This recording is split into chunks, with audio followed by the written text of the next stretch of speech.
Assalamualaikum warahmatullahi wabarakatuh. Teman-teman, pada hari ini kita akan mengkisahkan satu orang yang sangat soleh dalam Al-Quran. Bahkan orang ini dicantumkan sebagai nama dari nama-nama Quran. Tentu ketika nama ini dicantumkan menjadi nama daripada nama-nama Al-Quran, menunjukkan orang ini bukan orang biasa, tapi orang yang sangat mulia di hadapan Allah Azza wa Jal, karena dijadikan nama di dalam Al-Quran. Orang tersebut disebut dengan Luqman Al-Hakim, Luqmanul Hakim. Jadi kita akan kisahkan tentang kisah Luqman Al-Hakim, yang mana ucapannya banyak hikmah, makanya kemudian disebut Al-Hakim. Karena setiap untayan-untayan katanya itu mirip dengan kata-kata Nabi, sehingga terjadi silang pendapat di antara para ulama. Apakah Luqman Al-Hakim ini seorang Nabi, ataukah hanya sekedar wali dari wali-wali Allah Subhanahu wa Ta'ala? Sebagian para ulama, di antaranya Al-Imam Al-Ikrimah dan juga Al-Imam Asy-Sya'di mengatakan bahwa Luqman ini bukan wali, tapi dia adalah seorang nabi. Tapi jumhur mayoritas para ulama mengatakan bahwa Luqman hanyalah seorang wali dari wali-wali Allah, dan dia bukan seorang nabi. Apalagi Luqman ini dia bukan orang merdeka. Dia seorang budak dari salah satu tuan yang ada di Mesir. Dia berasal dari Sudan. Jadi, dia tinggal di antara Sudan dan Mesir. Disebut Sudan karena berkulit hitam. Perkataan Sa'id ibn Musayyib rahimahullah ta'ala, seorang pemimpin para tabi'in, menantu daripada Abu Hurairah radhiyallahu an. Dia ditanya tentang orang-orang mulia dari kalangan kulit hitam. Maka Sa'id pun menyebutkan ada 3 orang yang berkulit hitam yang sangat istimewa dalam sejarah. Beliau menyebutkan yang pertama adalah Bilal ibn Rabbah. Kemudian Mahja, Maulah, budaknya Umar bin Khattab. Ada seorang laki-laki namanya Mahja. Dia adalah budak yang dimerdekakan oleh Umar bin Khattab radhiyallahu an. Dan orang yang ketiga adalah Luqmanul Hakim, yang mana disebutkan namanya dalam Quran. Maka teman-teman, kita akan mulai dari siapa Luqman Al-Hakim, dari mana asalnya, bagaimana nasabnya, kemudian dia hidup di zaman siapa. Bagaimana kemudian Luqman ini diangkat derajatnya oleh Allah Azza wa Jalla, sehingga beliau dimuliakan di kalangan manusia, dan apa saja hikmah-hikmah yang keluar dari lisannya. Dan tentunya, yang paling penting apa saja wejangan dan nasihat Luqman yang diukir dalam Quran, tepatnya dalam surah Luqman. Adapun asal kelahiran Luqman, dia terlahir dari negeri Nubah, dan Nubah adalah daerah yang ada di Sudan, dan dia orang yang berkulit hitam. Kemudian ada juga yang mengatakan dia tinggal di Mesir. Makanya orang-orang Afrika yang berkulit hitam, mereka berbangga dengan Luqman Al-Hakim, karena dari jenis mereka terlahir manusia yang sangat mulia. Bahkan manusia ini dicantumkan namanya dalam Quran. Itulah asal kelahirannya. Tetapi menjadi khilaf para ulama tentang nasabnya beliau. Muhammad ibnu Ishaq mengatakan nasabnya adalah Luqman ibnu Bauro, ibnu Nahur, ibnu Tariq. Luqman putra Bauro, Bauro putra Nahur, dan Nahur putra Tariq, atau dikenal dengan Azar, ayah daripada Nabi Ibrahim alaihissalatu wassalam. Ini adalah satu pendapat. Kemudian pendapat yang kedua, Muhammad al-Imam as-Suhaili rahimahullahu ta'ala mengatakan dia adalah Luqman ibnu Unaqah, ibnu Sarun, dan dia berasal dari Nubah, dari penduduk Ailah. Kemudian Al-Imam Az-Zamakhsyari juga mengatakan Luqman adalah ibnu Bauro, ibni Ukhti Ayub. Dia adalah Luqman putra Bauro, dan Bauro adalah putra dari saudari Nabi Ayub alaihissalatu wassalam, yang mana dia hidup 1000 tahun. Jadi Luqman hidupnya panjang sampai 1000 tahun. Dan dia mendapatkan Nabi Daud, artinya sezaman dengan Nabi Daud, bahkan berjumpa dengan Nabi Daud. Dan Luqman dia mengambil ilmu dari Nabi Daud alaihissalatu wassalam ini secara nasab. Adapun pekerjaan Luqman sendiri selaku seorang budak. Al-Imam Al-Waqidi rahimahullah ta'ala, meskipun dia budak, tapi kemudian dimerdekakan, dijadikan qadhi di tengah-tengah Bani Israel. Ada juga yang mengatakan dia adalah seorang penjahit. Ada yang mengatakan Najaron, seorang tukang kayu. Bahkan dikatakan oleh Khalid ibn Rabi, dia adalah seorang tukang kayu. Tetapi ada juga yang mengatakan dia adalah seorang pengembala kambing. Jadi di sini terjadi perselisihan ulama. Tetapi teman-teman, intinya dia adalah seorang budak yang melayani majikannya, dan dia hidup di zaman Nabi Daud alaihissalatu wassalam. Bahkan ada satu kisah yang menarik. Jadi satu hari dia dipanggil majikannya oleh tuannya. Kemudian majikannya mengatakan kepada Luqman, "Wahai Luqman, sembelihkan untukku seekor kambing." Kemudian kata majikannya, "Tetapi dari kambing ini keluarkan 2 bagian dari badan kambing ini." cari yang paling baik menurutmu dari anggota badan kambing yang kau sembelih ini. Maka Luqman pun setelah menyembelih kambing, ia mengulitinya kemudian memotongnya. Dia mengambil 2 anggota badan kambing, 1 lisan dan 1 hati, kemudian diberikan kepada majikannya. Dari sini majikannya langsung faham bahwa ini bukan budak biasa. Saking kagumnya majikannya kepada Luqman Al-Hakim, dia bertanya kenapa dia mengambil hati dan juga lisan kambing ini. Luqman menjawab, bila mana dalam anggota badan kita ini, lisan kita dan hati kita ini bersih, maka akan membersihkan semua anggota badan kita. Seolah-olah Luqman ingin menasehati seperti itu dengan cara mengambil lisan dan hati kambing, dan tentu ini adalah hikmah yang luar biasa. Kemudian esok harinya, majikannya menyuruh untuk mengambil kembali seekor kambing dan menyembelihnya, dan disuruh mengambil kembali dari anggota badan kambing itu yang paling buruk. Rupanya, diambilkan anggota badan yang sama, diambilkan lisan dan diambilkan hati. Kata Luqman Al-Hakim, kalau seandainya 2 anggota ini tidak baik lisannya, tidak baik hatinya, kotor, maka akan membuat badan kita juga rusak, kata Luqman. Saking kagumnya, akhirnya majikannya mengatakan, kalau begitu aku merdekakan engkau.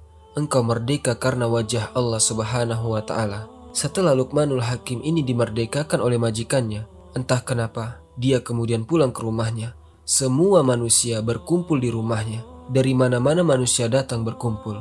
Sementara kemudian majikan yang kaya ini sudah tidak lagi dilirik orang. Majikannya kaget, kenapa seorang hamba yang aku merdekakan rupanya dicintai oleh masyarakat, sementara tidak ada orang yang datang ke dia, padahal dia orang kaya. Akhirnya setelah majikannya memerdekakan Luqman, melihat kondisi seperti ini, dia mendatangi rumahnya Luqman kemudian bertanya, "Hai Luqman, kenapa manusia mendatangi engkau dan begitu banyak manusia datang dan bertanya kepada dirimu dan tidak ada satupun yang datang kepadaku?"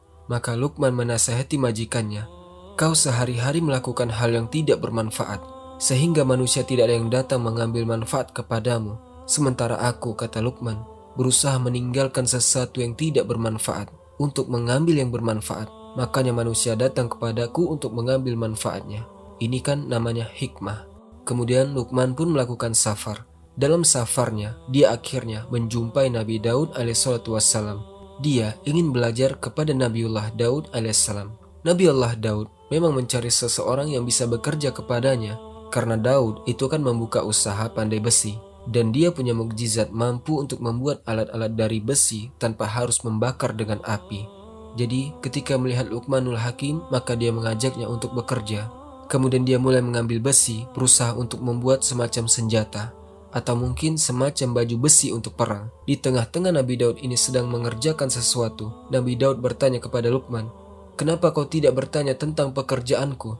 Luqman terdiam dan tidak bicara. Kemudian dia bertanya lagi, "Kenapa kau tidak bertanya? Kau kan akan bekerja. Bertanyalah, mungkin ada sesuatu yang kau tidak fahami." Tapi Luqman juga diam. Sampai kemudian Luqman pun menjawab dan mengatakan, "Ya Nabiullah Daud, kenapa aku tidak menjawab soalanmu? Aku akan bicara setelah engkau bekerja. Bagaimana di tengah-tengah pekerjaan aku bertanya sesuatu? Aku akan melihat dulu sampai di mana pekerjaanmu. Setelah engkau selesai, kalau aku faham, aku tidak akan bertanya karena aku sudah faham. Kecuali," kata Luqman, "aku tidak faham, baru aku akan bertanya." Jadi dari sini Luqman ini orangnya pendiam. Jadi dia tidak banyak bicara. Nabi Daud pun melihat bahwa Luqman ini memiliki kecerdasan hikmah yang luar biasa. Makanya dia meminta kepada Luqman untuk mengajarkan hikmah-hikmah yang ia miliki kepada putranya, yaitu Nabiullah Sulaiman alaihissalatu wassalam. Subhanallah, setelah Nabiullah Sulaiman diajarkan banyak hikmah oleh Luqman Al-Hakim, justru Nabi Sulaiman jauh lebih cerdas dibandingkan ayahnya Daud. Lihat bagaimana Luqmanul Hakim yang luar biasa. Teman-teman, wajar kalau seandainya ketika Luqmanul Hakim memiliki anak, maka dia banyak mengajarkan ucapan-ucapan hikmah kepada anak-anaknya. Bahkan sampai dicantumkan dalam Quran nasihat-nasihatnya. Tapi sayang kemudian anaknya pun tidak ada yang hidup. Kebanyakan wafat semuanya. Kemudian Luqman pun hidup sendirian sampai ia wafat. Dari sini kita tahu bahwa Luqman hidup sezaman dengan Nabiullah Daud alaihissalam. Adapun bentuk fisik Luqmanul Hakim dijelaskan oleh sahabat Abdullah bin Zubair ketika dia bertanya kepada sahabat Jabir bin Abdullah radhiyallahu an tentang seperti apa Luqmanul Hakim ini, "Wahai Jabir, Maka Jabir bin Abdullah radhiyallahu an menjelaskan kepada Abdullah bin Zubair dan mengatakan, Luqman ini orangnya pendek dan hidungnya pesek. Dia berasal dari Nuba Ailah. Bahkan dikatakan Luqman ini orangnya berkulit hitam. Jadi kalau berjalan itu tidak normal, layaknya orang seperti busur panah kakinya. Dan kedua bibir Luqman itu tebal sekali bibirnya Luqmanul Hakim. Dan dia orang fakir, dia orang miskin, dan dia tidak memiliki nasab yang baik. Lihat teman-teman, menurut kita fisik Luqman ini tidak ada ganteng-gantengnya. Tapi subhanallah, Allah tidak pernah memandang fisik seseorang, rupa seseorang, harta seseorang. Tapi yang Allah pandang adalah hati dan amal kalian. Orang mulia adalah orang yang paling bertakwa. Bahkan Nabi pernah mengatakan, berapa banyak orang yang miskin, bahkan pakaiannya cuma 2 saja, itu pun sudah usang. Orang-orang juga tidak memperdulikannya. Namun apabila dia bersumpah atas nama Allah, maka doa-doanya mustajab. Jadi Luqmanul Hakim walaupun dia bukan seorang nabi menurut jumhur ulama, tapi dia adalah wali dari wali-wali Allah subhanahu wa ta'ala. Kemudian teman-teman, ada sebuah asar mengatakan, sesungguhnya Luqman ini seorang hamba Allah yang banyak bersyukur. Dan dia suka berbaik sangka kepada Allah dan dia banyak diam. Dan dia sangat mencintai Allah sehingga Allah mencintainya. Maka Allah anugerahkan kepadanya dengan hikmah. Ucapan-ucapan yang keluar dari mulutnya penuh dengan kebijaksanaan. Bahkan disebutkan dalam kisah Israiliyat, kisah yang sebagai pelezat saja. Satu hari malaikat mendatangi Luqman sebelum Nabiullah Daud alaihissalam.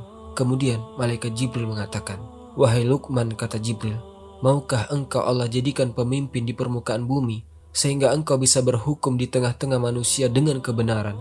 Maka Luqman mengatakan, kalau memang Allah paksa untuk itu, pasti ku terima.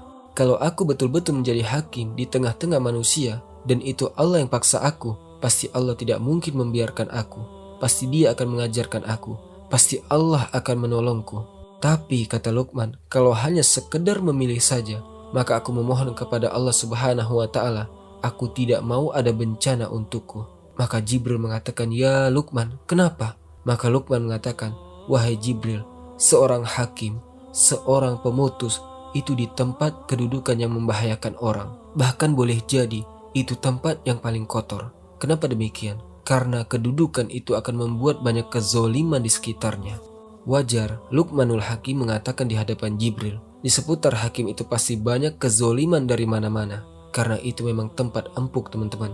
Hakim, dia bisa membebaskan, dia bisa menghukum, dia bisa meringankan, dia bisa memberatkan, itulah hakim. Makanya, posisi seperti ini ditolak oleh Luqman. Kalau Allah hanya memilih saja tidak memaksa, lebih baik aku menghindar. Karena posisi hakim itu akan diliputi dengan kezoliman dari semua tempat. Bisa saja dia direndahkan atau mungkin ditolong. Kalau seandainya memang dia benar memfatwakan sesuatu, dia selamat. Tapi kalau seandainya dia keliru, maka keliru pula dia menuju jalan ke surga. Sungguh resiko yang berat. Teman-teman, adapun kenapa Luqmanul Hakim ini diangkat derajatnya sedemikian rupa sehingga namanya dicantumkan di dalam Al-Quran, maka ada sebuah kisah yang disebutkan oleh Imam Ibnu Jarir, seorang ahli tafsir. Beliau mengatakan, sesungguhnya Luqman adalah seorang hamba, seorang budak yang berkulit hitam dan tebal kedua bibirnya. Suatu hari, tiba-tiba ada seorang laki-laki. Kemudian dia datang ke sebuah majelis yang di situ banyak manusia menceritakan tentang Luqmanul Hakim. Rupanya orang ini dulunya adalah teman dia waktu menjadi pengembala kambing. Tapi setelah berpisah dengan Luqman, dia kaget. Kenapa Luqman ini sekarang menjadi orang hebat? Dibicarakan manusia, dipuji banyak manusia, sehingga dia mengatakan, hai Luqman, bukankah dulu engkau mengembala kambing bersamaku? Bagaimana engkau bisa mendapatkan kedudukan seperti ini? Maka dia mengatakan, kenapa aku seperti ini? Dia menyebutkan 3 kunci di sini. Pertama, kata Luqman, karena aku kalau bicara, aku selalu berusaha jujur, aku tidak pernah berdusta. Yang kedua, aku akan diam, baik lisan, anggota badan, dari perkara-perkara yang tidak bermanfaat dalam hidupku. Dan ketika aku berusaha untuk menyampaikan amanah, aku tidak akan berkhianat dari amanah. Sebab 3 perkara inilah Allah angkat derajatku. Kemudian, dalam riwayat yang lain dari Ibnu Abi Hatim juga meriwayatkan, ada tambahan. Dia mengatakan ini semua takdir dari Allah. Allah mentakdirkan, bukan aku yang berkehendak. Sebab kalau Allah sudah berkehendak, aku tidak berkehendak. Manusia juga tidak berkehendak, pasti terjadi. Tapi kalau Allah tidak berkehendak, aku dan seluruh manusia berkehendak, pasti tidak akan terjadi. Jadi, semua karena takdir Allah Subhanahu wa Ta'ala. Dan aku senantiasa berusaha untuk amanah, untuk jujur dalam bicara, dan meninggalkan sesuatu yang tidak ada manfaat dalam kehidupan. Teman-teman, coba praktikkan 3 perkara ini dalam hidup kita ini.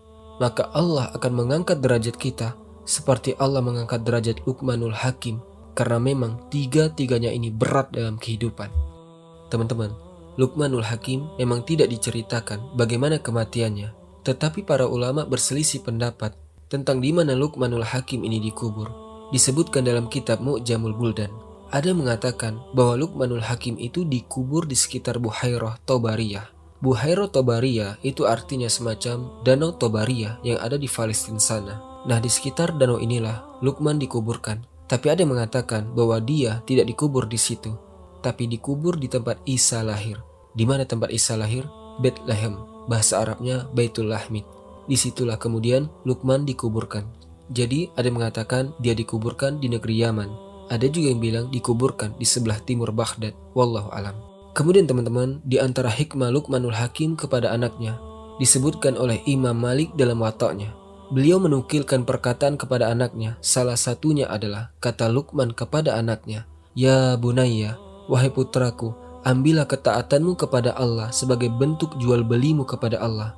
Maka engkau akan mendapatkan banyak keuntungan, walaupun bukan dalam bentuk barang, dan itu sesuai dengan Al-Quran. Bahwa orang-orang yang berniaga dengan Allah Subhanahu wa Ta'ala tidak akan pernah rugi selamanya. Kalau seandainya kita ingin berkah, kata Luqman, maka berkawanlah dengan orang-orang soleh, berkawanlah dengan para ulama, maka hidup kita akan berkah. Karena berkawan dengan orang-orang soleh, orang-orang baik, walaupun seandainya kita tidak bertanya kepada mereka soal ilmu, pasti mereka akan menasihati kita. Walaupun tidak menasihati kita, minimalnya kita dijauhkan dari maksiat kepada Allah Azza wa Jalla. Kita terciprati dengan harumnya mereka. Kemudian juga dikatakan oleh Luqman kepada anaknya, "Wahai anakku, bertakwalah engkau kepada Allah, takutlah engkau kepada Allah. Jangan sampai engkau melihat manusia seolah-olah engkau takut kepada Allah agar manusia memuliakan kamu, sementara hatimu itu sangat jahat sekali." Maknanya adalah jangan sampai riya dalam beribadah. Jangan sampai kemudian ibadah kita itu hanya sekedar ujub.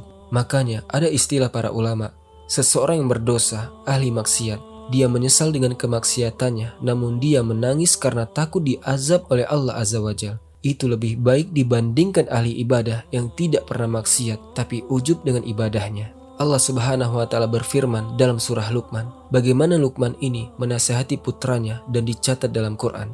Nasihat yang pertama, bagaimana Luqman mengajarkan kepada anaknya tentang tauhid dan bahaya syirik. Kata-kata Luqman, "Ya bunayya, la tusrik billah, inna syirka la zulmun azim." Wahai anakku, jangan engkau melakukan kesyirikan, karena syirik itu sebesar-besarnya dosa besar, dan itu sebesar-besarnya kezoliman. Subhanallah, inilah yang harusnya dilakukan setiap orang tua kepada keluarganya. Ku anfusakum wa ahlikum naro. Jagalah diri kalian dan keluarga kalian dari api neraka. Dan tidak ada dosa yang memudahkan orang masuk neraka melebihi dosa kesyirikan. Bagaimana pelaku syirik mudah masuk neraka? Karena sekali saja kita melakukan kesyirikan dan tidak bertaubat, maka seumur hidup kita, amalan baik kita tidak diterima. Ini yang pertama. Yang kedua, Luqmanul Hakim menasihati kepada anaknya agar bukan hanya mentaati Allah Azza wa Jalla secara tauhid dan menjauhi syirik, juga disuruh untuk mentaati kedua orang tuanya, birrul walidain. Subhanallah, persis seperti sabda Nabi SAW. Ketika Nabi SAW ditanya tentang afdolul amal, amalan yang paling afdol itu apa wahai Rasul? Atau amalan apa yang bisa memasukkan aku ke dalam surga wahai Rasul? Rasul yang mengatakan, tauhidkan Allah, kemudian birrul walidain. Dalam riwayat, Rasul ditanya tentang dosa yang paling besar. Apa itu wahai Rasul? Kata Rasul, kesyirikan kepada Allah dan durhaka kepada orang tua selalu disebut satu nafas. Makanya Allah Subhanahu wa Ta'ala mengatakan dalam surah Luqman ini, hendaklah dia bersyukur kepadaku, kata Allah, dan syukur juga kepada kedua orang tuamu. Makanya kenapa Rasul mengatakan ridho Allah tergantung kepada ridhonya orang tua kepada kita, dan murkanya Allah juga ditentukan dengan murkanya orang tua kepada kita. Ini nasihat yang kedua. Kemudian nasihat yang ketiga, Luqmanul Hakim menasihati anaknya untuk menanamkan akidah kepada putranya tentang kekuasaan Allah secara mutlak dan juga mengingatkan tentang adanya hari pembalasan. Disebutkan dalam surah Luqman ayat ke-16-nya, "Wahai anakku, jika ada sesuatu perbuatan seberat biji sawi, sekalipun dia berada dalam batu atau tersimpan di langit atau tersimpan di bumi, niscaya Allah akan mendatanginya, akan membalasinya. Sesungguhnya Allah Maha Halus lagi Maha Mengetahui." Lihat teman-teman, bagaimana kekuasaan Allah sangat mutlak. Dialah Allah penguasa langit dan bumi. Tidak ada yang berkuasa kepada langit dan bumi melebihi Allah Subhanahu wa Ta'ala. Karena Dia menciptakannya, Dia yang mengaturnya, Dia yang menguasainya. Maka siapapun yang melakukan perbuatan dosa, baik Anda melakukannya di langit ataupun di bumi, baik perbuatan dosanya kecil ataupun besar, bahkan sekecil biji sawi sekalipun, Allah tahu dan Allah akan membalasnya. Artinya ada hari pembalasan di sana. Kemudian yang keempat, Luqman juga memerintahkan putranya untuk menegakkan sholat, menegakkan amar ma'ruf nahi mungkar, dan bersabar terhadap musibah. Perkataan yang perlu dicatat dengan tinta emas. Dalam surah Luqman ayat ke-17-nya, "Ya bunayya aqimis sholah wa'mur bil ma'rufi wanha 'anil munkar wasbir 'ala ma asobaka inna dzalika min azmil umur." Dalam surah Luqman ayat ke-17-nya, "Ya bunayya aqimis sholah wa'mur bil ma'rufi wanha 'anil munkari wasbir 'ala ma asobaka inna dzalika min azmil umur." Wahai anakku, dirikanlah sholat, suruhlah manusia mengerjakan yang baik dan mencegah mereka dari perbuatan yang munkar, dan bersabarlah terhadap apa yang menimpa kamu. Sesungguhnya yang demikian itu termasuk hal-hal yang diwajibkan oleh Allah Subhanahu wa Ta'ala. Karena 3 perkara ini penting dalam kehidupan. Pertama, bicara tentang sholat, ini hubung kait kita dengan Allah Azza wa Jalla. Hubungan kita dengan Allah itu ada pada sholat. Yang kedua, beramal ma'ruf dan nahi munkar, itu hubungan kita dengan manusia. Sehingga di sini ada 2 tali yang terhubung. Pertama, hablum minallah dengan sholat. Yang kedua, hablum minannas dengan beramal nahi munkar. Dan kedua-duanya harus disertakan kesabaran. Orang kalau berhubungan dengan Allah tidak sabar, tidak akan jadi tali itu sampai kepada Allah. Orang kalau ketika mengingkari sebuah kemungkaran dan mengajak manusia kepada kebaikan dan kita tidak sabar, berhenti itu semuanya. Makanya 3 perkara ini menyempurnakan hidup kita. Dengan mengajak manusia kepada kebaikan, mencegah manusia dari kemungkaran, itu memperbaiki manusia. Kalau dalam hidupnya, terus dirinya diperbaiki dan berusaha memperbaiki orang, sempurna hidupnya. Karena dia bukan sholah, tapi juga islah. Bukan hanya baik, tapi memperbaiki. Lah kalau orang sudah seperti ini, maka sempurnalah hidupnya. Pasti dia bahagia, mustahil tidak bahagia hidupnya. Ini nasihat Luqman. Kemudian nasihat Luqman kepada anaknya lagi, mengajarkan kepada anaknya agar tidak sombong, tidak angkuh, dan tidak membanggakan diri. Dalam surah Luqman ayat ke-18-nya, Luqman mengatakan kepada anaknya, "Dan janganlah kamu memalingkan mukamu dari manusia karena sombong, dan janganlah kamu berjalan di muka bumi ini dengan angkuh. Sungguh Allah tidak menyukai orang-orang yang sombong lagi membanggakan dirinya." Kemudian juga Luqman Al-Hakim mengatakan kepada putranya juga agar tawadu. Jadi lawan daripada sombong supaya kita tawadu, rendah diri, berlaku tenang, dan tidak suka meninggikan suara. Dan dalam surah Luqman yang ke-19-nya, "Hai anakku," kata Luqman, "sederhanalah kamu dalam berjalan, lunakkanlah suaramu. Sesungguhnya seburuk-buruk suara adalah suara keledai." Teman-teman, kenapa Allah mengatakan seburuk-buruk suara keledai? Padahal Allah yang menciptakan keledai. Allah yang membuat keledai bisa bicara. Allah juga yang membuat dia bersuara. Artinya apa? Ada manusia itu yang suara mereka persis seperti keledai. Keluar dari lisannya celaan-celaan, bulian-bulian, hinaan-hinaan. Keluar dari lisannya menggibah, menghina, namimah. Ada orang-orang seperti itu.